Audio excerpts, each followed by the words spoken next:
রাগের মাথায় আমি আমার সবচেয়ে প্রিয় টিমমেটকে হারিয়ে ফেলেছিলাম। আর জানো সবচেয়ে খারাপ ব্যাপারটা কি ছিল? যাওয়ার আগে সে এমন একটা কথা বলেছিল যেটা আজও আমার মনে আছে।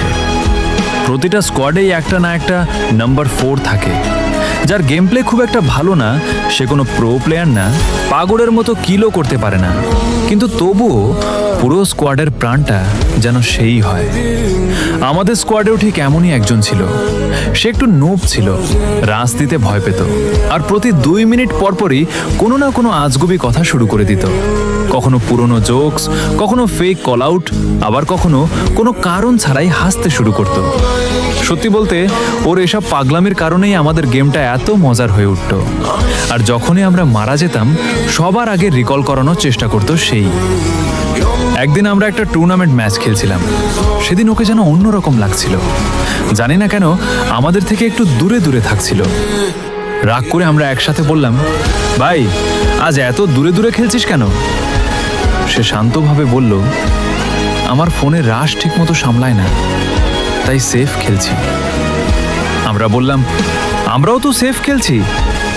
হঠাৎ শত্রুরা চলে এলো, একসাথে আমরা 3 জনই মারা গেলাম। এখন শুধু নাম্বার 4 বেঁচে ছিল। আমরা স্পেকটেট করতে করতে রাগের মাথায় ওকে অনেক কথাই শুনিয়ে দিলাম। সে কিছুক্ষণ চুপ করে রইল, তারপর শুধু এতটুকুই বলল, তোরা কত বড় প্রো প্লেয়ার সেটা আমি জানি। এরপর সে নিজের উপর একটা মলি ছুড়ে দিল। আমাদের রাগ তখন আরো বেড়ে গেল। লবিতে ফিরে আমরা বললাম, নিজেকে মেরে ফেললি কেন?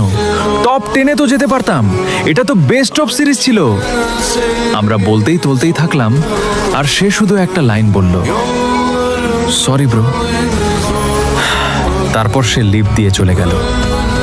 এরপর থেকে আর কখনো অনলাইনে আসেনি, কোনো ইনভাইটেরও রিপ্লাই দেয়নি।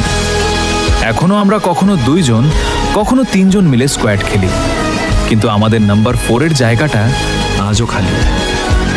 আর আজ আমি বুঝি, প্রতিটা স্কোয়াডের শুধু প্রো প্লেয়ার দরকার হয় না, কখনো কখনো নুব গেম প্লেওয়ালা একজন মানুষই পুরো স্কোয়াডটাকে পরিবারের মতো অনুভব করিয়ে দেয়।